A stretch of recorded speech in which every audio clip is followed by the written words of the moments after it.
bref. À Alors, qui le Hélène, tour? Vas-y, Islam Orient, si tu veux parler. bonsoir, Mm. ou du Ne moins lui bonne coupez pas la journée parole, s'il vous plaît. pour Jack. Comment tu vas, Jack? Un, un petit coup bien. Et toi? Ça va, merci. Il fait un peu nuit, mais il y a une belle lune. Qu'est-ce que j'allais te dire? Du coup, j'ai regardé tes vidéos, c'est assez intéressant, hein.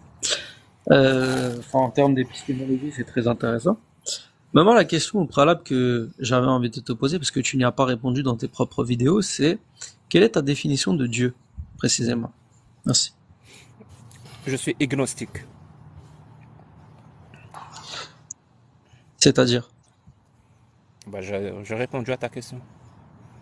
Non, tu ne réponds pas à ma question. Pourquoi? Tu m'as dit que tu es agnostique. D'accord. Ça, c'est une position Igno, philosophique. igno, ignostique avec D'accord. un I. Si tu veux. Pas Ignostique. Parfait. agnostique. Très bien. Pas agnostique. Ignostique. Parfait. Mais ça, c'est une position philosophique. C'est une pas, Non, ça n'est pas non, une c'est pas une position. définition. C'est pas une, tu sais pas ce que ça veut dire Attends, s'il agnostique. te plaît, tranquille. Donc, je te disais, c'est la première fois que je l'entends. Donc, si tu peux me donner même la Parfait. définition de ignostique, ce serait intéressant. Très bien. Ça serait plus intéressant, non? Tu peux pas parler d'un truc que tu connais pas. Moi, je suis athée, j'ai toujours été athée. Donc, c'est quelque chose qui D'accord. m'intéresse beaucoup. T'imagines bien. Je pense que toi aussi, tu es Ok. musulman. Donc, l'islam t'intéresse beaucoup. Et donc, l'athéisme repose sur quoi? Mon athéisme me vient de mon agnosticisme. Et mon agnosticisme me vient de mon ignosticisme par rapport à la question de Dieu. C'est quoi l'athéisme? C'est quelqu'un qui ne croit pas. Qui ne croit pas en l'existence de Dieu. C'est pas quelqu'un qui croit, c'est quelqu'un qui ne croit pas. C'est une absence de croyance. Et pourquoi je ne crois pas en Dieu? Parce qu'il n'y a pas de preuve ni de son existence, ni de son inexistence. Il n'y a pas de preuve. Et quand il n'y a pas de preuve, D'accord. la position la plus logique consiste à dire, bah, s'il n'y a pas de preuve, je ne crois pas. Tout simplement. Et pourquoi il n'y a pas de preuve? D'accord. Là, on va tomber dans l'agnosticisme, la définition qui t'intéresse. L'agnosticisme te dit qu'il y a impossibilité de prouver l'existence de ce Dieu-là. Non pas parce que c'est métaphysique ou non, non, non, non. C'est parce qu'il n'a pas de définition. L'agnosticisme consiste à dire, avant de me demander la preuve de l'existence ou la preuve de l'inexistence de quelque chose, ben définis-moi ce quelque chose. Si tu n'as pas de définition valable, comment je peux arriver à la conclusion, moi, si cette preuve-là existe, donc Dieu existe. Ou si cette preuve-là existe, Dieu n'existe pas. Ça n'a aucun sens. Il faut d'abord définir Dieu. On tire les preuves de la définition. La définition n'existe pas. Là, quand Parfait. on parle, écoute bien, là, quand on parle du Moi, Dieu j'écoute. déi, J'écoute. et je vais finir, je vais finir. Là, quand on Non, non, parle du Dieu, j'écoute, j'écoute. Désolé. merci Massimo. Là, quand on parle du Dieu déiste, avec un D, déiste avec un D. Par contre, quand on parle du Dieu théiste avec un T, le Dieu des religions, par exemple, toi tu es musulman, donc Allah, bah Allah il n'existe pas. C'est une fiction. D'accord. Je pourrais directement te répondre que c'est une fiction. Pourquoi? Parce que la définition même de la fiction s'applique sur lui. Voilà, j'ai fini. D'accord. Ok, parfait, très bien. Au préalable, pour être athée ou autre, tu as dû avoir une définition de Dieu qui t'a amené justement à nier son existence.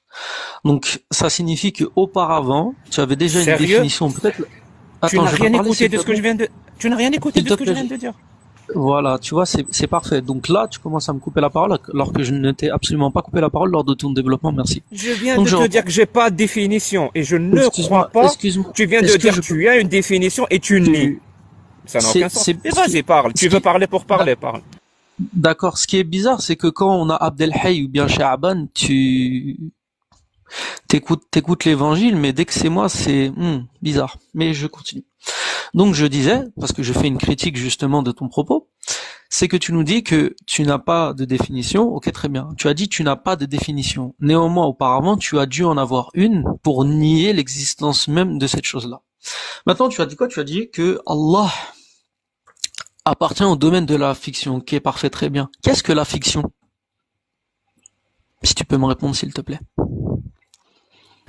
Quand on parle de fiction, et là, par exemple, quand on parle de Dieu, pourquoi on dit fiction? Le mot fiction ici prend un sens. C'est celui de la légende. Donc des contes légendaires, si tu veux. Donc on dit que c'est une fiction. Et qu'est-ce que le conte légendaire? C'est des affirmations qui ne sont pas logiques, pas rationnelles, et qui ne reposent pas sur une science. S'ils utilisent des informations, ces informations-là ne sont pas prouvées scientifiquement. Et toute Mhm. affirmation de ce genre est une affirmation qu'on peut qualifier de légendaire ou de fictionnelle ou tout ce que tu veux. Je te donne un exemple. Je te donne un exemple. Moi, Jack le Fou, j'ai des ailes qui me poussent dans le dos et avec lesquelles je peux voler plus vite que la vitesse de la lumière. Est-ce que mon affirmation a un sens? Ben non. Elle est complètement fictionnelle. Pourquoi? Parce qu'elle D'accord. est illogique, elle est irrationnelle et elle contredit la Mhm. science. Donc ces D'a- affirmations n'utilisent pas une science, une des connaissances qui sont établies par la science. Maintenant, je réponds sur ton point. Nier Parfait. quoi?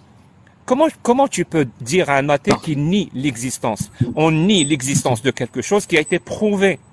Est-ce que ton Dieu a été prouvé Mhm. pour que je le nie? Non. D'accord. Je peux te répondre, s'il te plaît, si ça te dérange pas. Juste, Jack le Fou, au préalable, j'ai une question et ensuite j'enclencherai sur mon argument. Est-ce que tu peux me définir c'est quoi la science et surtout, comment elle fonctionne, s'il te plaît? Merci. Alors, écoute bien ce que je veux te dire, hein. Je ne te, J'écoute. je ne te définis absolument rien. Maintenant, si tu as des arguments à avancer, avance-les. Si tu n'en as pas et que tu as que des questions, je te conseille d'aller dans une classe où il y a un Mhm. professeur, tu lui Mhm. poses des questions, il te Mhm. répond. C'est bon? Parfait, parfait, très bien. Ça n'est pas bon, pourquoi? Parce que moi, je n'ai pas envie de tomber dans un sophisme qui est courant, qui est the fallacy of equivocation. C'est que toi, tu as parlé de preuves scientifiques pour l'existence de Dieu. Mais il y a un problème. Premièrement, la science, ou du moins les méthodes expérimentales, elles se basent sur l'empirisme. Donc elles sont empiriques, c'est-à-dire qu'elles sont naturalistes, elles sont matérialistes par essence. Donc, si tu dis que tu as besoin de preuves scientifiques pour dire que Dieu existe, cela signifie que tu définis Dieu, ou du moins de manière implicite d'ailleurs, puisque tu ne le fais pas directement, comme étant un objet ou un élément physique qui est circonscrit quelque part dans l'univers. Or, ça n'est pas ma croyance. Pour moi, et je te le dis, Dieu est au-dessus des catégories, parfait, et il a une totale dissemblance avec la création. Maintenant, tu as parlé de preuves. Ok, parfait, très bien. Sauf que les preuves scientifiques ne sont pas les preuves par excellence. Je m'explique. Lorsqu'on parle de preuves scientifiques, on parle de quoi? On parle d'expérimentations qui ont pour but d'expliciter des phénomènes. Je reprends ton propos vis-à-vis de la foudre. Pour expliciter comment fonctionne la foudre, on a dû faire justement des calculs, on a dû tester, falsifier et puis revérifier les calculs et la théorie pour essayer de comprendre comment ça fonctionne et en donner un fonctionnement général. Maintenant, pour la question de Dieu, étant donné que cet être n'est pas un être matériel, tu ne peux pas faire de science là-dessus. C'est-à-dire que la science, comme le disait Elliot Sober, elle n'a pas vocation justement à prouver que Dieu existe ou n'existe pas. C'est quelque chose qui est totalement agnostique. Maintenant, si la science, tu l'intègres dans la téléologie ou la théologie, c'est autre chose. Ok. Donc, moi, je ne le fais pas, mais passons. Secondement, tu as parlé de preuves, et on va revenir sur cette idée de preuve. Ok, parfait, très bien. Étant donné que les mathématiques, elles relèvent du domaine de la métaphysique, ok, pour faire des démonstrations mathématiques, tu as besoin de formaliser les nombres, les opérations arithmétiques d'algèbre et autres, pour avoir un résultat. Donc ces preuves-là, qui sont mathématiques, c'est des preuves qui sont immatérielles, comment dire, elles sont reléguées au domaine de la métaphysique. Maintenant, moi, la question que je vais te poser, elle est très simple. Tu as parlé de science expérimentale, ok. Est-ce que la causalité, ok, est-ce que la causalité est un axiome de la science, oui ou non? Tu as fini? Oui, je t'ai juste posé cette question-là, si tu peux y répondre, merci. Merci, merci. Alors, je sais pas, sérieusement, islamorien, je ne sais pas avec qui tu as l'habitude de débattre, mais c'est catastrophique, hein. Je te le dis direct. Et je vais te dire pourquoi. Parce que je vais pas, c'est pas un jugement pour t'insulter. Mais je vais te dire pourquoi. Aucun terme que tu as utilisé n'a été utilisé dans son dans sa définition. Voilà, on va dire ça. Et je vais te dire pourquoi. Euh, les mathématiques, c'est de la métaphysique, ça c'est bien ça, c'est bien. C'est juste quelqu'un qui ne comprend pas les mathématiques. Pour lui, Ah, ça lui semble magique, donc il dit que c'est métaphysique. ah, d'accord. Le mot métaphysique, il a un sens. Le mot Mhm, métaphysique, il a un sens. Peut-être que tu ne sais pas mhm, d'où ça vient, la métaphysique. mhm. C'est pour ça que tu assimiles les mathématiques là-dedans, mais c'est pas le cas. C'est pas le cas. C'est pas toute chose immatérielle, c'est métaphysique. Ça n'a Je aucun n'ai pas sens. dit ça. Ça, veut dire- C'est un homme de paille, ça. je t'ai pas coupé, je crois que tu as remarqué ça. Oui, il n'y a Je pas de t'ai laissé souci. finir ton Continue. propos. Donc, je te disais, c'est pas parce que tu comprends pas ce que ça veut dire métaphysique. Pour les gens que ça intéresse, je vais faire juste entre parenthèses. Le mot métaphysique vient des travaux d'Aristote. Aristote avait une académie où où il donnait des cours sur tout, absolument tout. Il parlait de tout. Et c'était, comment on appelait ça, les gens qui marchaient à pied. Ces étudiants, Le les péripatéticien. les péripatéticiens en grec, donc il leur donnait des cours. Donc il y a des comptes rendus de cours, et 10 ans, 100 ans, 150 ans plus tard, il y avait un historien qui voulait prendre ces cours-là et leur donner. Donc tout ce qui est en rapport avec les mathématiques, c'était les mathématiques, tout ce qui est en rapport avec la chimie, tout ce qui est en rapport avec la physique, tout ce qui est en rapport, tu vois, il a posé ça. Il lui restait plein de trucs, des questions abordées dans les cours d'Aristote, mais qui n'appartiennent pas à la biologie, n'appartiennent pas à la chimie. C'est des questions, ce qu'on appelait le premier, la première cause de l'univers. C'est des trucs qui n'appartiennent pas à ce champ-là. Donc, vu que la dernière chose qu'il a ou la dernière catégorie qu'il a prise, c'était physique. Donc, toutes ces choses-là, il les a mis après la physique. Après la physique. Et après la physique, ça se dit en grec métaphysique. Métaphysique. Après la physique. Donc ces questions-là de Dieu et tout ce qui s'ensuit, c'était après la physique. C'est tout. Donc c'est des questions qui n'étaient pas par rapport à la science de manière générale. Donc pas par rapport à la biologie, pas par rapport aux mathématiques, pas par rapport à tout ça. Mais donc toi, si tu penses que les mathématiques c'est quelque chose qui appartient à cette métaphysique, je vais te dire non. Peut-être que tu n'as pas compris ce que c'était que les mathématiques. Peut-être que tu n'as pas compris ce que était que la métaphysique. C'est pour ça que tu confonds les deux. Mais la vraie question, elle n'est pas là. Et je vais te dire pourquoi. Parce que là, islamorien, toi, tu débats avec moi, l'athée. Écoute bien ce que je vais te dire. Tu débats avec moi, l'athée, comme étant toi, un déiste. Mais je vais te dire directement, islamorien, moi, les déistes, ils ne m'intéressent pas. Tu sais pourquoi? Parce que le déiste et moi, on a tout en commun. On a tout en commun. Lui et moi, on n'a pas de texte sacré, religieux, qu'on pense qu'il faut appliquer. Le déiste ne croit pas à ça. Lui et moi, on fonctionne pareil. Il y a juste sur un point où lui et moi, on n'a pas la même conclusion. Lui, il fait une profession de foi, si on peut appeler ça comme ça. Il croit à l'existence de Dieu. Moi, je ne crois pas. Contrairement à ce que tu dis, je ne nie pas. On ne peut pas nier quelque chose. On croit ou on ne croit pas. Toi, tu crois qu'il existe. Il y a des gens qui croient qu'il n'existe pas. Pour Mhm. moi, les deux positions sont irrationnelles. Moi, D'accord. je ne crois pas. Moi, c'est la vraie position rationnelle et logique. Mais toi, tu n'es pas Ok. déiste islamorien. Toi, tu as un D'accord. texte sacré. Tu as un texte sacré. Ce Dieu-là dont tu parles, il a parlé avec l'être humain. Il leur a envoyé un messager. Il leur a D'accord. donné des ordres. Il leur a donné des ordres. Pourquoi tu essayes de t'enfuir, Mhm.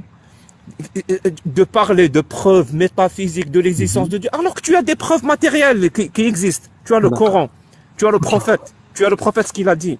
Ben, parlons de ça, parlons de ça. Mhm. Mhm. Est-ce que ce Mhm. Dieu-là auquel tu crois, j'espère, hein, si tu n'es pas musulman, dis-le-moi. Mhm. Dis-moi, et moi, islamorien, je suis déiste, je te dirais, il y a pas de souci. Moi, je suis D'accord. athée. D'accord. Moi, les déistes, je ne débat pas avec parce que c'est une perte de temps. Mais Pas de par contre, souci. un musulman qui défend Mhm. l'islam, il est hors de question qu'il joue avec moi un jeu où il devient Mhm. déiste. Ok. Tu as un texte sacré. Est-ce que tu D'accord. l'assumes ou est-ce que tu D'accord. le rejettes? Ok. Du coup, Du coup, est-ce que tu peux répondre à ma question qui était la suivante? Est-ce que la causalité est un axiome en science?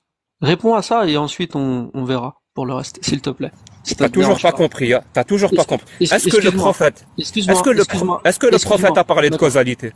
Parfait, très bien, merci. Donc, je suis venu. Est-ce que le prophète a Attends, parlé de je parle. causalité? S'il te plaît, tu as Est-ce que parlé. tu as Excuse-moi, honte du prophète? Tu as honte de ce que excuse-moi, le prophète a dit? Y a pas de excuse-moi, sou- moi, je peux te comprendre, hein. Moi, à ta d'accord. place, j'aurais honte de ce que le prophète a dit. D'accord, je peux parler. Regarde, ce qui est très intéressant, c'est que quand tu es chez Loumani en parlant et tu parles avec Sha'ban et puis Abdelhey, t'es très silencieux, t'écoutes, hein, d'un air hautain, mais dès que c'est moi, ça commence à partir dans l'invective, etc., dans les attaques à dominer. Maintenant, je vais te répondre. Déjà sur le fond, concernant la science, parce que je suis venu pour ça. Et ensuite, on va répondre sur la morale, parce que ça, c'est un petit peu plus intéressant. Donc, je vais te répondre sur la science. Va parler sur la morale. Je suis pas scientifique, va. Et tu n'es Non, non, pas non, non, scientifique non plus. Va attends, s'il parler te sur la plaît, morale. s'il te Vas-y. plaît, s'il te plaît. Maintenant, merci de ne pas me couper, tu commences à stresser, c'est pas grave. Ça va aller, t'en fais pas pour toi. Donc, je te réponds. La science, ok, la science, elle prend comme axiome la causalité. La causalité, tu ne peux pas la prouver. Tu peux prouver des relations, mais la causalité en elle-même, tu ne peux pas la prouver, parce que c'est un axiome. De surcroît, en mathématiques, il y a des axiomes qui sont pris, mais qui ne sont pas démontrés. Donc il y a des choses qui peuvent exister sans preuve, notamment, et ça c'est ce qu'on appelle les théorèmes d'incomplétude, qui ont été formulés par monsieur Kurt Gödel. On fait un peu de science. Ensuite, tu as parlé de métaphysique, en parlant d'Aristote, etc. Mais excuse-moi, le monde des idées de Platon, ça n'est pas de la métaphysique, pourtant Platon, il me semble qu'il prédate Aristote, qui était son élève. Aristote, élève de Platon. Le mythe de la caverne, hein, comme on dit. De surcroît, tu as parlé de preuves, mais il y a aussi des preuves philosophiques. N'est-ce pas, comment il s'appelle, Ibn Sina qui parlait d'Al-Wajib ul-Wujud, avec ses preuves ontologiques, etc., notamment Descartes, Anselme, Thomas d'Aquin et autres. Maintenant, nous allons parler, comme tu dis, hein, comme tu veux parler absolument du Coran el-Karim. Du coup, moi, la question que je te pose, étant donné que toi, tu es un athée, ok, et que tu veux avoir une critique morale sur l'islam, parfait, il n'y a pas de souci. Est-ce que tu peux me prouver objectivement que ta morale à toi, elle existe et qu'elle est objective? Moi, j'aimerais savoir ça au préalable, parce que j'ai pas envie de discuter dans le vent. Prouve-moi que ta morale est objective et ensuite on discute du texte. Tu vois? Faisons ce débat-là. Pourquoi Prouve-moi ta que ta morale, elle morale est est objective? objective. D'accord. Pour moi, étant donné que je la prends d'une source qui est totalement neutre et objective, en l'occurrence, oui, pour moi, elle sera objective, mais je dois le Elle sera démontrer. objective, ok. Parfait, très bien. Euh, Je devrais ok. le démontrer. Mais attends, s'il te plaît. Maintenant, toi, prouve-moi que ta morale est objective et ensuite on avance sur le débat, s'il te plaît. Merci. Ah, bah, j'ai vraiment l'impression, quand je débat avec les Français, j'ai vraiment l'impression de partir de très très loin. Mais c'est pas grave. Je vais, كما نقولوا إحنا في الجزائر ناخذ الخشيبات والقريصات. Donc je vais prendre des petits bâtons et essayer de t'expliquer. Vas-y. Qu'est-ce que la morale vient foutre là-dedans? Bah, D'accord, rien. ok, parfait, très bien. Je vais Tu t'expliquer. sais pourquoi? Écoute, sais- attends. Vas-y, je Non, non, non, t'écoute. enfin, Vas-y, je t'écoute. j'ai pas fini. J'ai Vas-y, pas fini. vas-y. Vas-y, t'as faute. Tu ne sais pas ce que c'est que la morale. C'est pour ça que tu Ah, penses. Oui, tu ne sais d'accord, pas ce que c'est. Ah, je peux t'assurer que tu ne sais d'accord, pas ce que c'est. d'accord, ok. Et Parce que, du coup, tu peux encore une m'expliquer? fois, Professeur. encore une fois, tout ce Tu que tu viens stresses. de dire Mais là, attention. T'es c'est déstabilisé, comme ça, regarde. c'est Tu fais que c'est de me comme ça couper que la tu parole. débats, Je tu es t'ai posé une question. déstabilisé, tu stresses. Mon Je pote, t'ai posé, écoute bien, regarde, tu m'appelles mon ce que pote. je vais te dire. Tu commences à me manquer de Écoute respect. bien, Faut se calmer. écoute bien ce que je vais te dire. Moi, Écoute je suis bien ce tout que je vais te sourire. dire. J'ai débattu, je parle avec des gens, j'ai débattu avec des gens en C'est bien. face à face Mhm. qui étaient en train de jurer qu'ils allaient me couper la tête et qui avaient des D'accord, couteaux dans la main. Et j'ai d'accord, pas été déstabilisé. Donc, d'accord. si tu penses réellement que tu vas me déstabiliser, je te laisse. Sérieusement, je te laisse D'accord. avec cette pensée magique. D'accord. Il y a pas, Si d'accord. tu es adepte des pensées magiques. Et je le D'accord. pense, hein. Alors, D'accord, je ok. vais continuer. Ok. Alors, je vais Parfait. Il n'y a pas continuer. de souci, Jack Je Sparrow. Donc, je disais, repose ma je question. disais, toute ton Donne-moi une intervention, preuve. Écoute, ferme donne-moi une ton preuve. mic, ferme Mais ton mic, donne-moi une c'est pas preuve. possible. Donne-moi une preuve que ta morale est Ferme objective. ton mic. Prouve-moi que ta morale est objective. C'est tout ce que je te Ferme demande. ton mic. Je vais faire mon mic. Merci. Oh, laisse-moi parler. Alors, pers- Personne, écoute bien ce que je veux te dire, personne ne dit que la morale est objective. Il y a que les débiles mentaux qui disent qu'il y a une morale objective. C'est bon, est-ce que tu l'as compris ça? Les personnes qui savent ce que c'est que la morale ne disent pas ce genre d'ânerie. Et deuxièmement, chose que tu n'as pas encore compris, pourquoi je te dis qu'est-ce que vient foutre la morale là-dedans? Pourquoi on va parler de morale? Pourquoi on va parler de morale? Est-ce que c'est la morale qui dicte les lois? Est-ce que c'est la morale qui dicte le comportement? Mais absolument pas. Je vais te dire ce que c'est que la morale. La morale, c'est un concept, ou appelle ça comme tu veux, qui existe chez chaque être humain, qui lui permet de lui dire ça c'est bien, ça c'est pas bien. Mais le problème, c'est que ça diffère et ça change d'un être humain à un autre. Parce que cette morale, elle est influencée par la culture, elle est influencée par les connaissances, elle est influencée par un héritage génétique. Tu vois, la morale, c'est quelque chose qui est propre à chacun. Ma morale, c'est pas la tienne. La tienne, c'est pas celle d'un autre musulman. Donc c'est pour ça qu'on peut pas faire appel à la morale pour dicter des lois. Il y a une règle très importante dans la science juridique qui dit la morale ne dit pas la loi et la loi ne dit pas la morale. Cette phrase-là, j'ai l'impression que tu l'as pas intégrée. Parce que moi, je suis athée. Je suis pas en train d'essayer d'imposer ma morale. Jamais je ne ferai ça. C'est la mienne. J'ai pas le droit d'imposer ma morale. Et je n'ai jamais fait l'affirmation que ma morale, elle est objective pour que je te prouve qu'elle est objective. Je ne suis pas débile pour affirmer que ma morale est objective. Ma morale, c'est la mienne. Elle est mienne, elle a changé. Et donc j'avance dans le temps depuis que, comment dire ça, je grandis, ma morale change. C'est normal. Elle n'est pas du tout objective. Et objective dans le sens où c'est une vérité absolue, pour que les gens comprennent. C'est pas une vérité absolue. C'est une vérité relative. C'est la mienne. Par contre, vu que toi et moi, on vit dans la même société, on doit se mettre d'accord quelles seront les lois, mon pote, les lois qu'on doit appliquer sur cette société. Toi, tu viens avec des lois qui sont de source divine. Moi, je ne crois pas en Dieu, mais je veux bien voir tes lois. Tout le monde a envie de voir ces lois que tu as envie d'appliquer dans cette société. Présente ces lois que tu veux appliquer dans la société. Je te donne un exemple. Moi, je suis athée. Je veux qu'il y ait une loi qui interdit aux hommes par exemple, de 50 ans, d'épouser des petites filles de 6 ans. Je veux cette loi. C'est ce que je veux cette loi dans la société. Est-ce que toi, tu la veux ou tu la refuses? Merci. Donc, tout un long développement pour nous dire que, eh bien, la morale objective n'existe pas. Sauf que ça, c'est faux. Il y a bien des choses qui sont objectives dans la morale, notamment le fait qu'il existe le bien et le mal en chacun. C'est-à-dire que tout le monde peut avoir ce concept de bien et de mal. Même si ça sera relatif sur certains cas, il y a des cas qui sont universaux. Exemple, le fait de tuer quelqu'un. Le fait de tuer quelqu'un, c'est moralement condamnable et répréhensible. Donc, dire que la morale objective n'existe pas, quelles que soient les circonstances, on peut pas tuer. S'il te plaît. Ah, ne me coupe pas la parole, je ne t'ai pas coupé la parole. Merci. Si tu m'as coupé la parole. Quelles que soient les circonstances, on ne peut pas tuer. S'il te plaît, est-ce que je peux parler? Merci. Donc, quelles que soient les circonstances, on peut pas tuer. Pourquoi tu stresses? C'est une vérité absolue. D'accord, je peux parler, s'il te plaît, ou pas? Merci. Depuis tout à l'heure, tu as parlé, je t'ai écouté. Tu viens de faire une affirmation. Moi, j'aimerais approfondir cette affirmation. Excuse-moi. Déjà, l'autre du live me coupe le micro parfois. Ça, je l'ai remarqué. Et de surcroît, tu me laisses pas parler. Donc, tu vas me laisser parler comme je t'ai laissé parler. Donc, maintenant, je te réponds. Alors, tuer quelqu'un, c'est immoral à toutes circonstances. Est-ce que je peux répondre, s'il te plaît? T'as vu, t'es en train de stresser parce que maintenant, t'as une opposition. Oui, je stresse. Alors, c'est immoral en toutes circonstances. Maintenant, je parle. Maintenant, tu me laisses faire mon développement, s'il te plaît, merci. Je sais, t'es en train de stresser, c'est rien. Maintenant, je vais te répondre.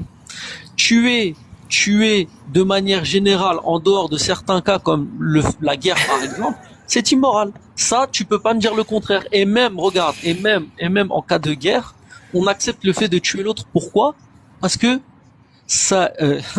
En plus, toi qui parles de politique, là, malencontreusement, la guerre est un moyen politique. S'il te plaît, est-ce que tu peux te muter parce que tout à l'heure tu t'es muté, moi je me suis muté, etc. Merci. Pardon. Non, il y a pas de souci. Merci à toi. T'es un gentleman. Donc, effectivement, il y a des choses qui sont moralement inacceptables. En l'occurrence, de manière universelle, le fait de tuer. Maintenant, tu m'as parlé de loi, d'accord, mais toi-même, tu as dit que tu as parlé de vivre en société, etc., etc. Ok, parfait, très bien. Mais dans tous les cas de figure, si toi, tu fais une condamnation, ok, admettons. Prenons le cas de la peine de mort, ok. Est-ce que la peine de mort c'est bien? Tout le monde va répondre non. Pourtant, c'est appliqué et applicable là où tu es, notamment en Amérique du Nord.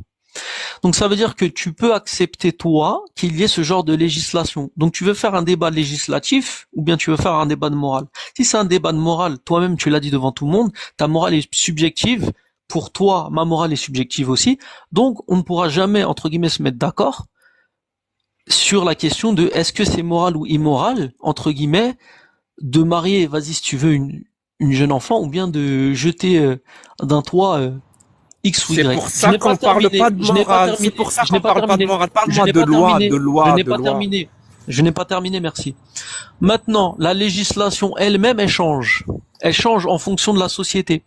Très bien. On a attends, s'il te plaît, je parle. On a un exemple très probant, ou du moins, il y a deux exemples très probants. Le premier, vu que tu es en Amérique du Nord, bah, dans certains États aux États-Unis, la peine de mort, elle a été abolie.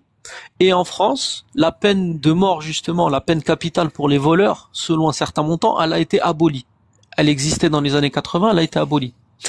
Donc, si on suit l'inclinaison de la société vis-à-vis des lois, déjà, ça n'est plus objectif, c'est subjectif, mais de surcroît, prenons le cas français. Si l'intelligentsia française avait justement signé la fameuse lettre, hein, de Simone Veil, Michel Bon, Foucault, est-ce que tu etc. peux Attends, conclure je en n'ai pas 30 secondes? terminé, Parce s'il que, te plaît. non, Écoute, tu non, prends non. beaucoup de temps et tu vois que je suis dans un parc qui Tu commence as à faire pris, noir. écoute, Donc, je écoute, dois tu as pris rentrer, ton je dois temps. rentrer, Écoute, tu as je dois pris ton rentrer. temps. Écoute, tu as pris ton temps. Sois un gentleman. Laisse-moi Oui, parler. mais j'ai pris mon temps D'accord. pour apporter, pour dire quelque chose. J'ai compris, mais je suis en train de conclure. Là, je vais conclure. Donc, si tu me laisses Ok, très finir, bien, très bien. on va pouvoir se comprendre. Donc, ça veut dire que, attends, si la société française avait signé cette fameuse lettre de l'intelligentsia dans les années 70 qui, entre guillemets, laissait libre cours à la pédophilie, ça veut dire que, en France, on ne pourrait pas criminaliser la chose. Donc, et je vais faire comme toi un homme de paille, donc ça veut dire qu'en France, si on avait légalisé la pédophilie, bah en fait, il y aurait pas de loi et du coup, tout ton propos de dire que un homme de 50 ans ne peut pas se marier avec une jeune fille, bah en fait, il serait déjà tombé à l'eau. Donc, hypothétiquement, ton argument, il se retourne contre toi. Merci. Militant athée, hein. Waouh, t'es fort. Alors, je répète, hein, je répète, je vais être vraiment très court. Je suis pour une loi qui protège les enfants, entre autres, de l'avidité et de la perversion sexuelle des adultes. Entre autres, donc je n'accepte pas et je suis pour une loi qui l'interdit et qui le criminalise. Je criminalise quoi?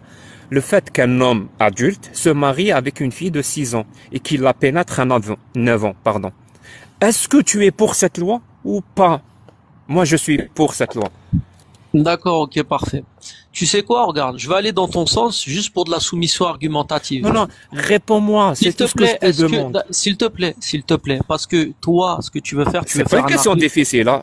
Tu veux Tranquille, savoir à quel... tranquille, Tu sais quoi, tranquille. j'ai pas Regarde, fini, j'ai regarde, pas t'es en train de fini, me couper, j'ai mais pas tu me fini, coupes. Tu j'ai m'as pas posé une fini, question, mais il faut que je j'ai pas réponde. fini, j'ai pas fini. Ah, t'as pas fini, d'accord. Je rajoute une phrase pour que tu saches. Mina, là, Kehna. Mina, est-ce que tu es là? Oui, oui, je suis là. Parce que c'est en live. Écoute bien, Mina. Est-ce que tu es pour une loi qui criminalise qu'un homme adulte se marie avec une petite fille, s'il te plaît? Naturellement, Tu es pour la loi? bien sûr. Est-ce que c'était une question difficile, Mina? Pas du tout. Pas du tout. Ok, merci. Je te repose la même question, qui n'est pas Parfait, difficile. parfait, très bien. Sauf que s'il te plaît, maintenant tu vas me laisser parler. Je veux aussi argumenter parce que ça ne marche pas comme ça la vie. Maintenant, je te réponds. Si, Tu ça as marche fait comme ça. Attends, s'il te plaît. T'as vu, je sais très bien que tu veux faire ce genre de débat dans des lives avec des autres qui sont bien évidemment minés idéologiquement. Comme ça, tu gagnes. Tu as fait un appel au public. Donc déjà, premier sophisme. Second sophisme, je t'ai dit, admettons, regarde, hein, C'est je vais pas un aller dans, sophisme. s'il te plaît, je parle. Admettons, regarde, je vais aller dans ton sens. Je vais aller dans ton sens. Ok, cette loi est criminalise. Parfait. Mais si une loi criminalise une chose, est-ce que ça veut dire que la chose est mauvaise ou elle est bonne? je répète, S'il te plaît, est-ce s'il que te tu plaît, es s'il te pour plaît, une excuse-moi, loi qui excuse-moi, criminalise les relations excuse-moi, sexuelles d'accord. dans le cadre du mariage entre un adulte et une fillette de 6 ans? Mais Est-ce que tu attends, es attends, pour cette loi ou contre? s'il te plaît, réponds juste à ma question, parce que ma question, elle est très intéressante. Je t'ai dit, pour la soumission argumentative, je veux aller dans ton sens, admettons, j'accepte cette loi qui la criminalise, parfait. Est-ce que, Je, écoute-moi, est-ce que la pratique, elle est bonne ou mauvaise? alors, je te laisse, avec tout ton savoir, Ma question, elle est déduire très simple, si, s'il te plaît. oui, bien sûr, je te laisse avec Ah, ton savoir. parfait, ok. Bien. Est-ce que je peux finir Jack, ma merci à réponse? toi. Donc, Est-ce que je peux donc finir si, ma réponse? Est-ce oui, que je vas-y, peux vas-y, oui, finir ma vas-y, finis, réponse? finis, Alors finis ferme ta ton réponse, mic. oui. Finis, Merci. je t'écoute, hein, finis ta réponse, vas-y. Je te laisse avec ton savoir. Utilise ton savoir pour déduire si cette relation est mauvaise ou pas. Moi, mon savoir, qui me vient de la science, me dit clairement et nettement et sans aucune ambiguïté que ce genre de relation est très mauvais. C'est pour cette raison, c'est tellement mauvais que ça devient un acte criminalisé. Jusqu'à 20 ans de prison en France. Je crois que c'est la loi 222, si je me trompe pas. Il est tellement, je sais que c'est mauvais, et c'est scientifiquement prouvé que c'est mauvais, que ça soit sur le plan physiologique, que ça soit sur le plan psychologique, et même sur une notion qu'on appelle le consentement, qui ne peut pas exister avec un enfant, surtout pour des relations sexuelles. Pour toutes ces raisons-là, je sais que c'est mauvais. Et c'est pour ça que je suis pour cette loi. S'il te plaît, maintenant, est-ce que toi, tu es pour cette loi ou contre Ok. cette loi? Et je vais te dire, hein, je viens de te poser cette question pour la Ouais, quatrième ouais. fois. Et pour la Parfait. quatrième fois, si tu ne réponds pas pour la D'accord. quatrième fois, Oui. là, Ok. non, j'ai pas fini. En fait, Je on peux fait faire que mon argument t'entendre. sans Oui, être coupé? vas-y. Donc, si je te pose la question pour la quatrième fois, et pour la quatrième fois, tu ne m'apportes pas de réponse, moi, une non-réponse à une question aussi claire est une forme de réponse. Pourquoi? Les gens doivent savoir que cette personne, et je présume, hein, et fais-moi mentir. Voilà, je te donne l'occasion de me faire mentir. Je présume que cette personne ne peut pas répondre à cette question aussi simple. Chacun de nous peut répondre à cette question. Mais lui, il peut pas. Pourquoi? Parce que ce genre d'acte est légal, illicite et halal dans l'islam. Dieu lui-même, Allah, te dit que ce genre de relation, un homme de 50 ans qui se marie avec une fillette de 6 ans et qui fait une relation sexuelle avec elle à l'âge de 9 ans, c'est normal dans l'islam. C'est pas haram. C'est pas interdit dans l'islam. C'est pour ça qu'il ne peut pas répondre à la question. Alors je te repose la D'accord. question pour la quatrième fois. D'accord. Tu as l'occasion de confirmer mes dires Parfait. Parfait. ou de les Je infirmer. peux- Ok, parfait, très bien. Donc, regardez, parce qu'il y a un rec, il a réussi, et j'ai réussi, en fait, à faire en sorte qu'ils se contredisent. Pourquoi? S'il te plaît, ne me coupe pas. Non, Attends, s'il te plaît, l'autre, est-ce que je peux répondre? cette fois, c'est moi qui va te couper. Est-ce que tu vas pouvoir répondre à cette D'accord, s'il vous plaît, s'il vous plaît, question? d'accord, Non, mais sans excusez-moi. tourner. Je Non, peux, non, non, d'accord, non. mais est-ce que je peux Je parle répondre? là. Je peux Je répondre. parle. Là, je parle. Là, c'est moi qui parle. Est-ce que tu vas pouvoir répondre à C'est un cette débat question neutre avec sans un temps de parole tourner pour autour chacun. du pot? D'accord, ok, parfait. Laissez répondre comme Écoute, il a envie, madame. excusez-moi, vous êtes, Par contre, s'il vous plaît, Lams, coupe ton mic, s'il vous plaît, vous êtes l'hôte, ok, vous ne rentrez Oui. pas dans le débat, vous êtes juste l'hôte, vous êtes la modératrice maintenant. Non, mais ça S'il me vous plaît, saoule est-ce que à je force. peux parler? Est-ce que je peux Est-ce parler? que tu vas, Mina, écoute-moi, est-ce que tu vas répondre à cette question, oui ou non? Voilà. même ما يجاوبش انا je prends, c'est pas grave, c'est pas Bon, il n'y grave. a pas de souci, parfait, Mais super, merci. Juste pour information, Voilà. Le débat n'est pas, ce Lams le m'envoie des messages de menaces. Juste pour que vous sachiez. هاد le Lams اللي راهو معانا دركا أو يبعث لي des messages وين يهدد فيا. Est-ce que tu peux mettre les هيا messages قرقور. S'il vous plaît, je peux répondre, merci. Attends, Lame, s'il te plaît. Donc, devant tout le monde, il a réussi à se contredire. Pourquoi? Tout à l'heure, il a dit que la morale, ok, elle était déconnectée de la loi. Pourtant, il vient de nous dire hein, que si cette loi est criminalise, ça veut dire que l'acte, il est mauvais en soi. Et il a dit quoi? Il a dit, si en islam c'est halal, c'est qu'Allah, il l'a autorisé. Ok. Mais en islam, quand c'est halal, ça veut dire que c'est quelque chose qui est bon moralement. Donc, il a fait un débat de morale en essayant de ne pas faire un débat de morale. T'es le meilleur. Maintenant, je vais te répondre. Tu veux confronter deux paradigmatiques et tu me poses une question en me disant quoi? En me disant oui, mais dans le paradigme occidental. Sauf que ça n'est pas le mien, c'est le tien. Et tu as dit quoi? Tu as dit scientifiquement c'est mauvais. Donc tu as lié la science avec la morale. Donc déjà, tu viens de faire encore de la morale. Maintenant je te réponds. Pour moi en tant que tel, en tant que musulman, ok, ce hadith-là, cette pratique-là, ce mariage précis entre le prophète et elle, nous on le dit et on n'a aucune honte de le dire, c'est bon, c'est valide. Maintenant, est-ce que l'ulama, donc les gens de l'islam, les savants, les scientifiques, etc., qui ont étudié ces questions juridiques, qu'est-ce que eux ils ont dit? Ben ils ont dit qu'il y a des cas où non, ça n'est pas acceptable, selon la société et autres. Et dans notre société à nous, puisque toi tu as étudié le fiqh, ça ne sera pas acceptable. Donc, est-ce que son mariage à lui, il est acceptable? La réponse est oui. Est-ce que cette pratique-là, en tant que telle, est acceptable? La réponse est non. Voilà. Et je n'ai pas de honte de le dire. Très bien. Maintenant, Très bien. je termine. Tu reposes sur quel texte islamique pour nous dire que c'est pas acceptable? Tu sais, je repose sur quoi? Je repose sur ce qu'on appelle al-usul al-fiqh, à savoir al-urf. Parmi l'école de Médine. Vas-y, donne-moi un musulman, un savant qui dit que c'est haram. Vas-y. Ok, j'arrive. Parce que toi, tu veux nous dire oui, c'est haram, etc. Donc tu veux faire de la morale. Je t'ai dit, je t'ai attrapé. Je savais que j'allais t'attraper sur ça. Subhanallah. J'arrive. Bien sûr que c'était pas de la morale. Moi, quand je t'ai dit c'est de la morale pure. Écoute bien, parce que là, c'est pas que c'est pitoyable. Le niveau, il est tellement bas, j'arrive même pas à y croire que je suis obligé de dire ça. La loi qui interdit ce genre de pratique repose sur des connaissances. Des connaissances. C'est pas de la morale. Je vais te dire, il y a des méta-analyses qui prouvent que des relations sexuelles entre un adulte et un enfant, une petite fille, ça provoque plein de choses sur le plan physiologique. Ça provoque des hémorragies internes qui peuvent amener à la mort. Ça provoque le fait que la fille, son bassin, n'est pas prêt pour porter des bébés. Elle prend toutes les grossesses. Écoute bien ce que je vais te dire, En médecine, toutes les grossesses en dessous de 18 ans, c'est des grossesses à risque pour la mère et pour l'enfant. D'accord. Donc imagine, non, j'ai pas fini. Imagine à 9 ans. Et en plus de ça, je t'ai parlé d'un concept qui s'appelle le consentement. D'accord. Une relation sexuelle entre deux.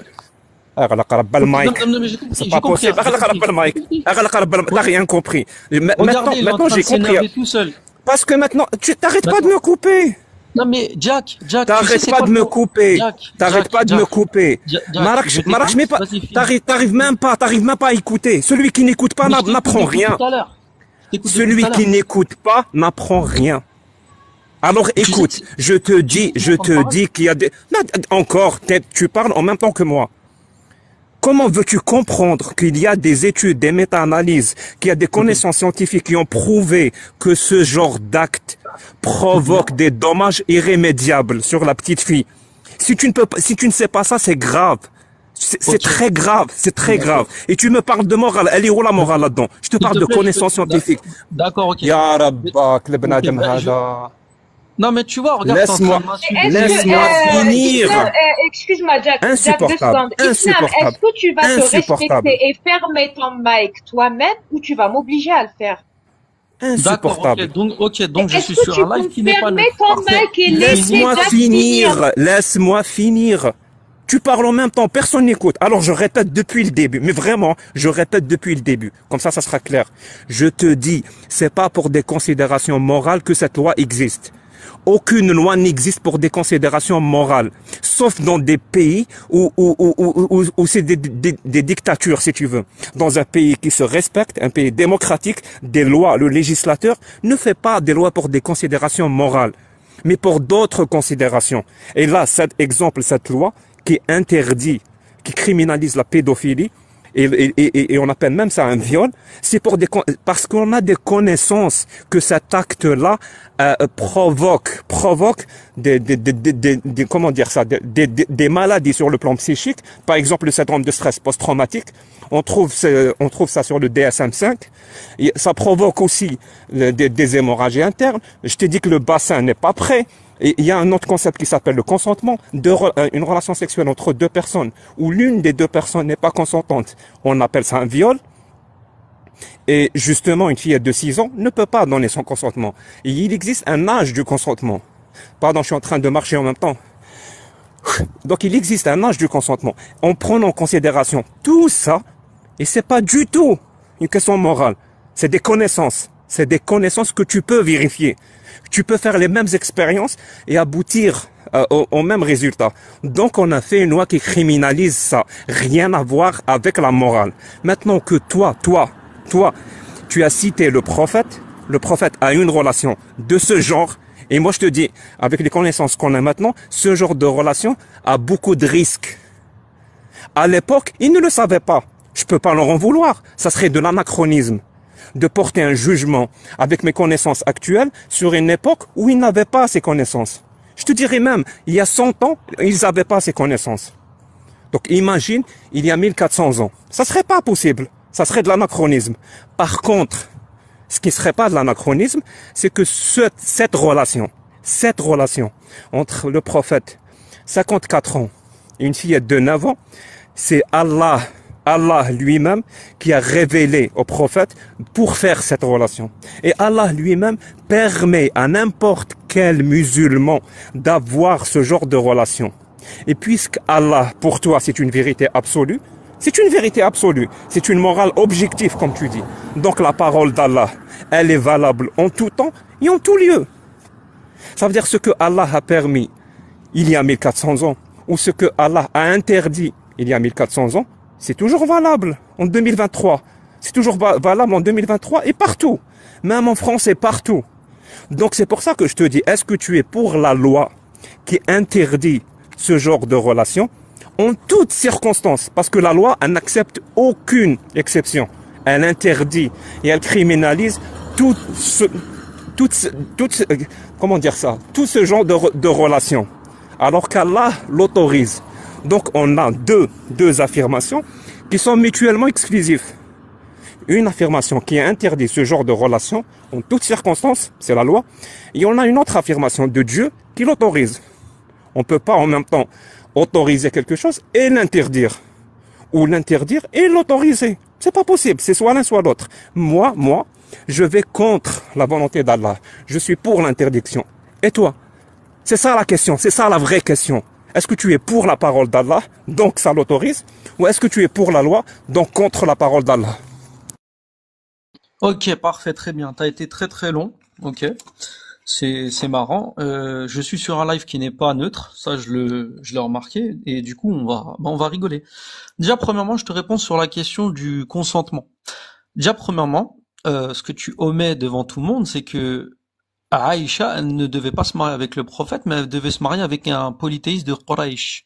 Et le consentement, dans ce cas précis, c'est la signature du contrat de mariage. Est-ce que le prophète, il a contracté un contrat de mariage, puis il a eu la fameuse relation? La réponse est oui. C'est pour ça qu'en islam, tu vas trouver az-zawaj et le nikah, qui sont deux choses différentes. Et ils ont signé le contrat de mariage. Elle avait 6 ans, de par son père. Et d'ailleurs, même le prophète ne voulait pas la marier. Il a dû recevoir un rêve pour accepter ce mariage-là. Et ils ont consommé à l'âge de 9 ans. Donc, le nikah, il s'est fait 3 ans après. Donc, quand elle a eu ses menstrues, etc. Pour les gens de l'islam, malheureusement pour toi, la menstrue, c'est ce qui détermine, en fait, le fait qu'on est pubère, la puberté. Pour l'homme, ça va être les premières giclées de sperme et autres. Donc déjà, t'as ça. Secondement, non, la loi n'est pas entre guillemets absolue et s'applique à tous les contextes, et tu ne connais pas le fiqh islami. Je te donne 2 exemples. Premier exemple, ça va être quand Omar ibn al-Khattab, il a suspendu la loi de couper la main du voleur pendant la disette et la famine à Médine, et de surcroît, il y a des cas où la charia ne peut pas s'appliquer. Il y a même des cas où la femme, par exemple, elle gagne ce que l'homme doit gagner dans l'héritage, dans des cas très précis. Donc tu ne peux pas dire que c'est un absolu. Tu ne connais pas l'islam. Secondement, nous avons parlé justement du fait que ce mariage-là et autres, forcément on peut marier. Mais ça c'est totalement faux. Et je cite. Alors, il y a des hadiths bien connus qui expliquent que n'importe quelle femme qui a atteint la puberté doit donner son consentement pour un mariage, même si elle était vierge, qui reste silencieuse, comme le prophète l'a dit, son silence et son consentement. Donc si elle objecte, ça veut dire qu'elle n'est pas d'accord. Donc pour le mariage, le contrat de mariage en islam, le consentement il est présent. C'est pour ça qu'il y a ce qu'on appelle le zawaj, puis le nikah.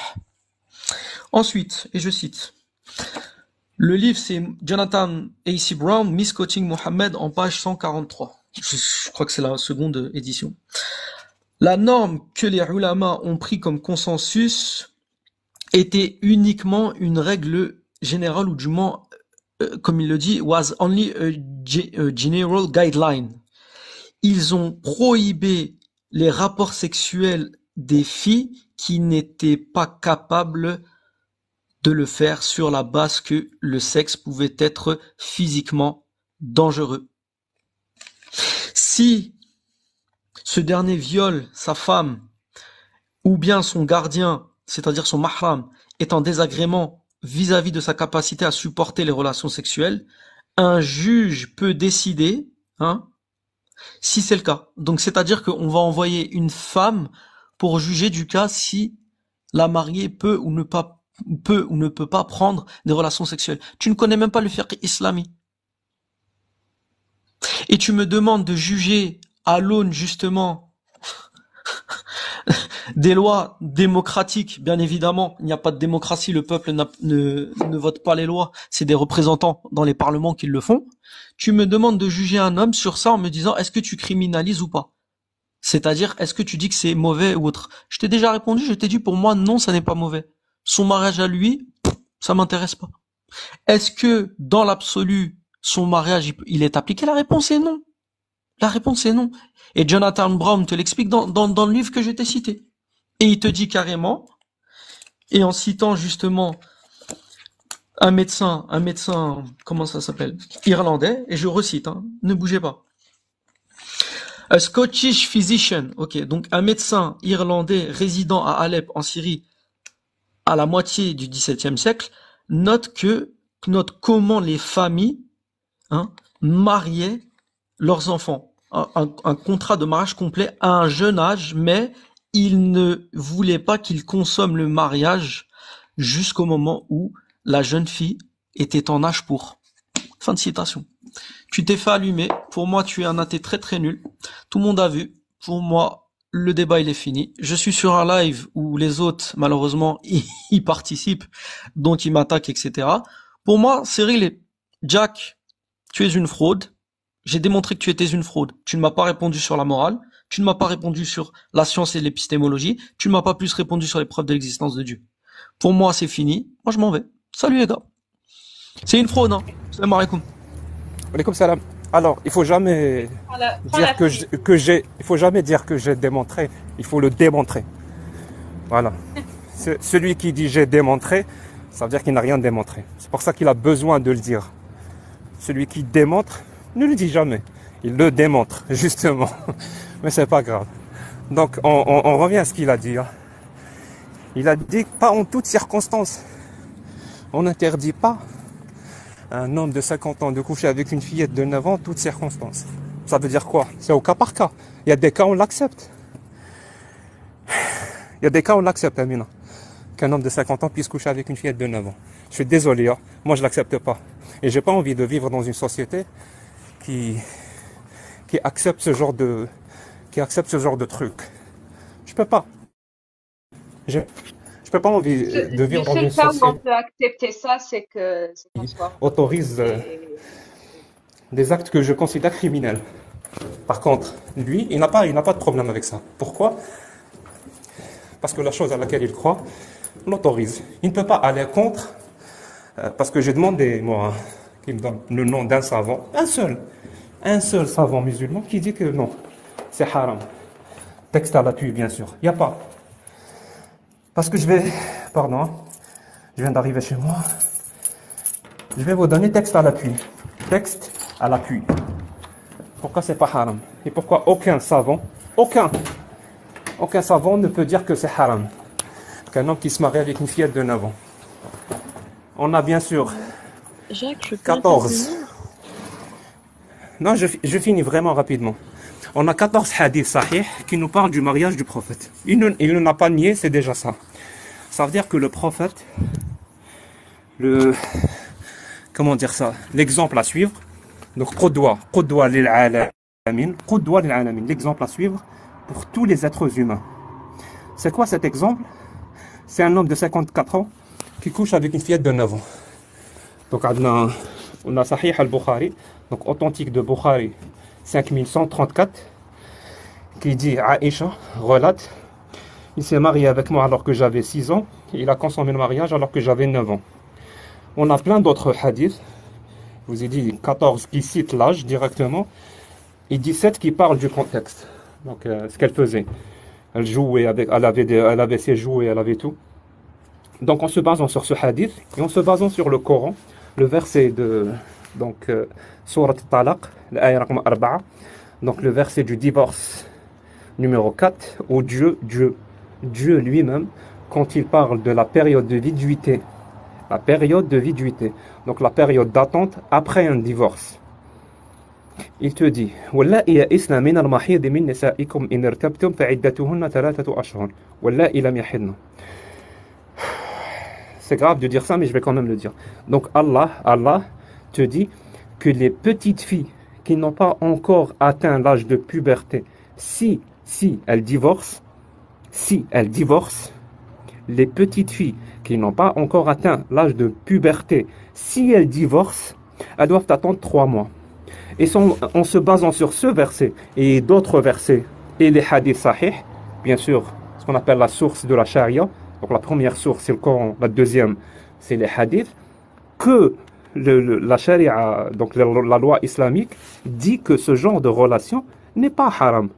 Et quand quelque chose n'est pas haram ou quelque chose est halal dans l'islam, vu que c'est pas n'importe qui parle, c'est pas Joe le Clodo d'à côté qui clame quelque chose, c'est Allah. Allah, il sait tout, il est omniscient, il est omnipotent. Donc quand Allah dit quelque chose, c'est valable en tout temps et en tout lieu. On ne peut pas dire que c'est de l'anachronisme quand on parle d'Allah. Le temps ne s'applique pas sur lui. Allah, il sait tout. Donc il doit savoir tout. Mais le problème, c'est que moi, en 2023, je sais que ce genre de relation comporte des répercussions très graves sur la petite fille. Et c'est prouvé. Et si quelqu'un veut le nier, qu'il arrive, qu'il fasse des études pour le nier. Ils nous disent non, il n'y a pas de répercussions, il n'y a pas de maladie, il n'y a pas de stress post-traumatique, il n'y a rien. Qu'il le fait. S'il ne le fait pas, c'est qu'il y a une raison. C'est qu'il y a un consensus scientifique là-dessous. Et ce consensus-là, il est que récent. Par rapport à l'histoire de l'être humain, il est récent. On va dire les 50 dernières années. Mais avant, on ne le savait pas.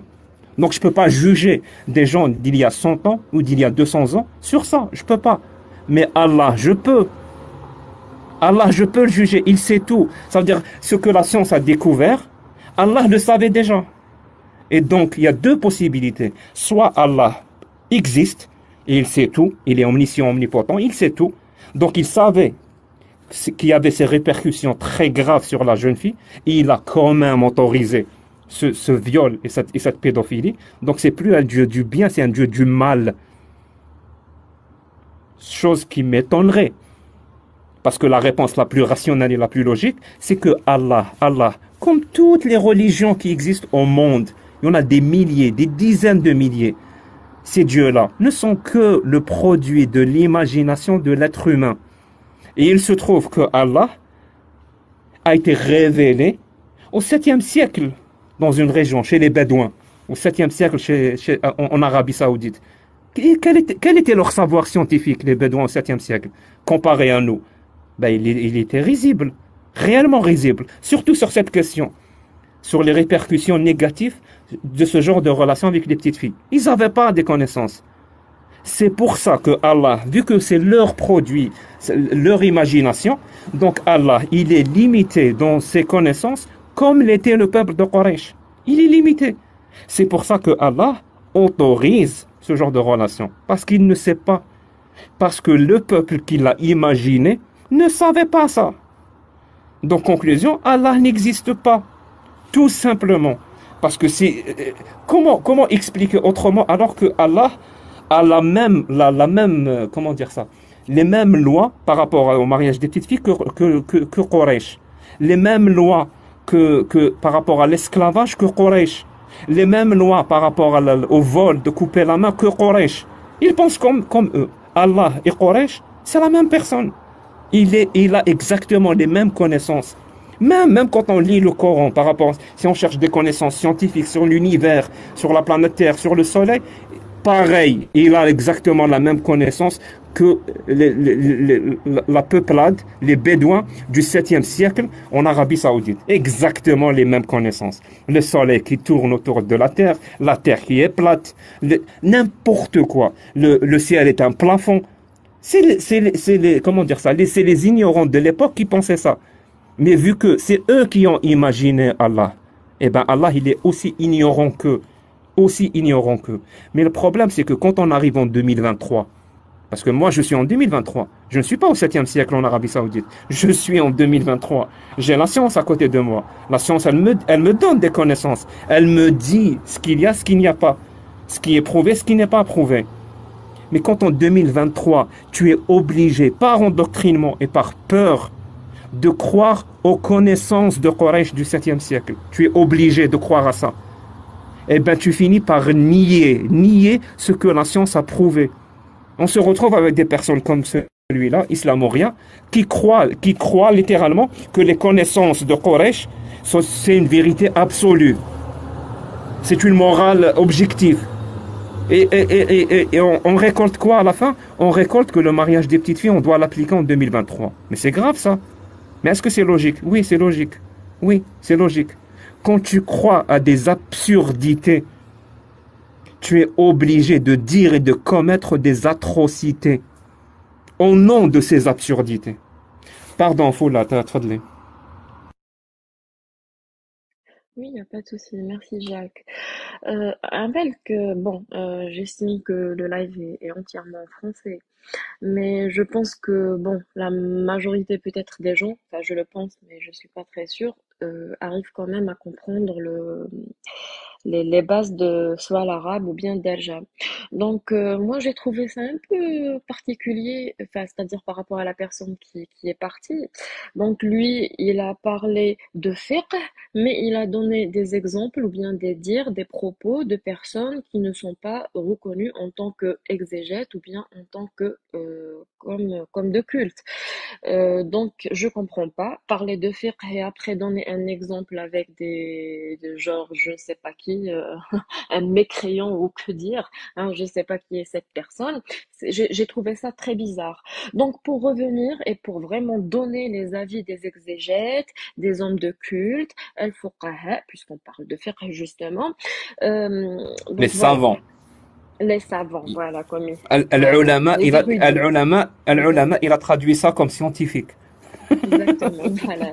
Alors que normalement on dit les érudits, c'est plus de l'érudition, pardon, voilà, que scientifique. Bref, donc de un, pour parler de mariage, ça veut dire le contrat qu'on va faire.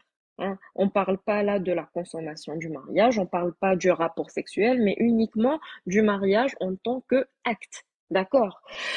Il est basé sur 5 piliers dans l'islam. D'accord? Donc, on trouve tout d'abord c'est-à-dire le consentement entre les deux mariés, ok? Donc, le consentement, mais c'est très particulier. Et là, je vais ouvrir une parenthèse, ok? Le consentement, c'est uniquement pour la fille ou bien pour la mariée, la femme qui est majeure.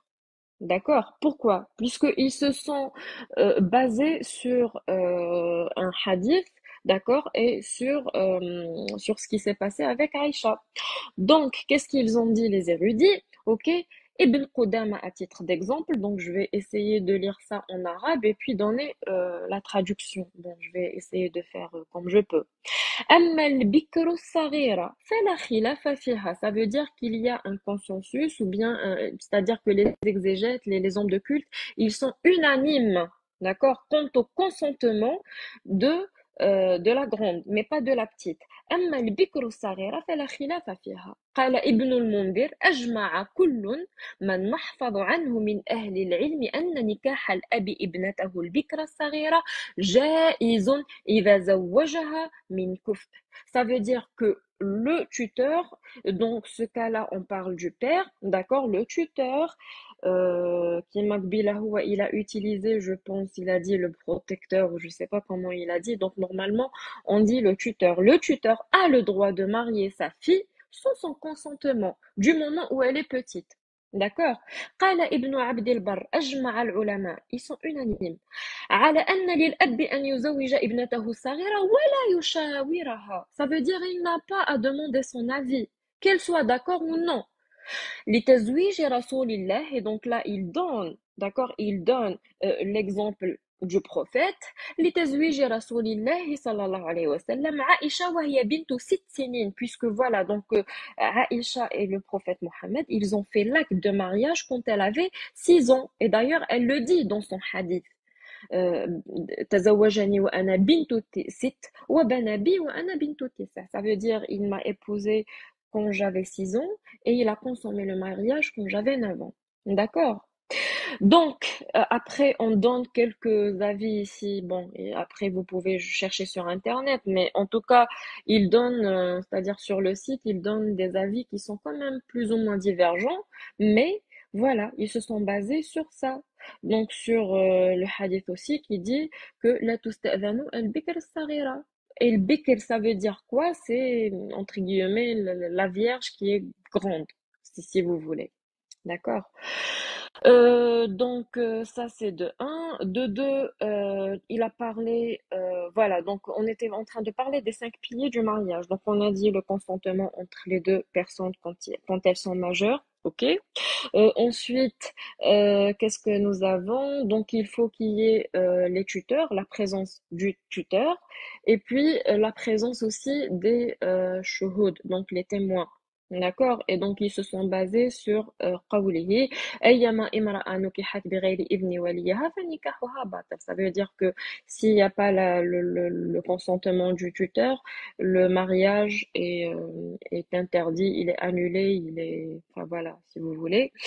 Donc voilà, idem pour le témoignage. Donc la nikaha illa biwali wa shahidai adl, ça veut dire des témoins qui sont droits. Voilà.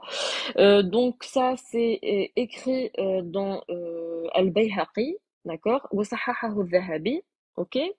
Et puis le cinquième, donc le cinquième principe, ou si vous voulez la cinquième condition pour que le mariage soit correct selon la charia, d'accord, c'est à ce qu'il n'y ait pas de relation ou bien de paramètres qui vont prohiber la relation. Par exemple, an-nasab ou la ar-rida', puisque si la personne, par exemple, elle a tété la même, allez, supposons qu'un adulte, un homme, ok, qui a tété du même sein, d'accord, qui était allaité par la même personne, qui a allaité la femme qui va épouser, donc ça, c'est prohibé dans l'islam. Il ne peut pas avoir de relation de mariage avec la personne en question. Donc, dans ce que je viens de citer, il n'y a pas l'histoire de maturité, il n'y a pas l'histoire des règles, c'est-à-dire le cycle menstruel. Donc, je ne vois pas d'où est-ce qu'il a tenu ça. Voilà, cette condition, ça vient d'où? Donc, il n'a pas donné de référence et tous les exégètes, toutes les personnes, en fait, les hommes de culte disent le contraire. Donc, voilà, moi j'aimerais bien qu'ils reviennent et qu'ils donnent voilà, c'est-à-dire des preuves qui viennent vraiment de la charia et non pas de X et de Y qui viennent défendre l'islam. Donc ça, c'est d'une part. D'une autre part, moi, franchement, ça m'intéresse pas de débattre sur les actions, la causalité, tout ça, puisque tout simplement, Mohammed, quand il est venu, quand il a débarqué chez les Qurayshites et il a prétendu qu'il est le messager de Dieu, il n'a pas parlé de tout ça, hein. Il a dit soit vous croyez en moi, soit c'est la guerre. Et quand il n'avait pas de force, donc à Médine, son discours, plutôt à la Mecque, son discours, il était plutôt pacifique, d'accord, puisqu'on peut très bien retracer 2 textes complètement à l'opposé, équivoques et qui sont complètement contradictoires. Des textes qui sont très pacifiques et après hein, lorsqu'il a enfin voilà, c'est-à-dire il a travaillé sur sa petite équipe là, sa petite armée, il s'est bien armé, etc. Donc là, on retrouve un discours complètement à l'opposé du premier. Voilà, donc c'était en fait soit vous croyez en moi, soit vous connaissez la suite, qui est très barbare, et donc j'ai pas envie d'entrer trop dans les détails pour que le live ne tombe pas. Donc j'aimerais bien en fait qu'il nous donne des preuves qui viennent réellement de la religion et non pas de la philosophie, puisque beaucoup de personnes justement, et particulièrement les hommes de culte, pour justement pouvoir pallier les problèmes, surtout les problèmes moraux et éthiques de l'islam, ils se sont, soi-disant, voilà, ils se sont cachés derrière la philosophie, mais finalement, ça travaille pas en fait leur cause, tout simplement. Pourquoi? Puisque on retrouve plusieurs écoles dans l'islam qui explique les choses de façon très contradictoire et à l'opposé. On retrouve par exemple, d'ailleurs en parlant de morale, ok, on retrouve التحسين والتقبيح. D'accord, je sais pas comment le traduire en français, donc Jacques, si tu peux me venir en aide, je suis preneuse, ok. التحسين والتقبيح, ça veut dire ils n'ont pas de référence qui traite la morale directement, mais ils ont ce qu'on appelle al-awamir wa nawahi, c'est-à-dire ce que je dois faire et ce que je ne dois pas faire. Et souvent, c'est injustifiable en fait. On n'a pas d'explication rationnelle derrière ça. Tu manges pas le porc puisque c'est Dieu qui a décidé que ça soit ainsi. Mais pourquoi? On n'a pas de réponse. On le sait pas. Et quand on va dans le sens, c'est-à-dire quand on essaye de piocher un peu, qu'est-ce qu'on dit? Hikma. Hikma min indillah. Hikma, donc c'est, voilà, c'est Dieu a décidé que ça soit ainsi. Voilà, il faut pas trop discuter. Donc moi, ça aussi, hein, ça m'intéresse vraiment pas de parler de tout ce qui est philosophie, puisque al-akhlaq la toujadu fil islam, عندك الأوامر والنواهي, tout court en fait. Voilà. J'espère avoir fait le tour sur la question. Voilà, merci, hein.